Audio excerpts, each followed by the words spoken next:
নদীর কিনারায় দাঁড়িয়ে মানুষ যারা দেখতে দেখতে অনেক আনন্দ তাদের দিন মজুর দিয়ে খেটে খাওয়া ছাড়া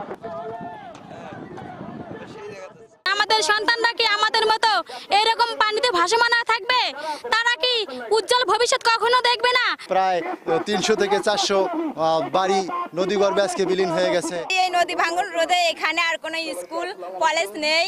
যেগুলো মাদ্রাসা প্রাইমারি স্কুল আছে এগুলো এখন নদী ভাঙনের কাছাকাছি, এগুলো ভেঙে গেলে কোনো ছাত্রছাত্রী শিক্ষা গ্রহণ করতে পারবে না। আমাদের সরকার যদি এটা মানে পদক্ষেপ নেয় যে এটা ব্যবস্থা যদি একটা বেরি বানের ব্যবস্থা করে, তাহলে আমরা মানুষগুলো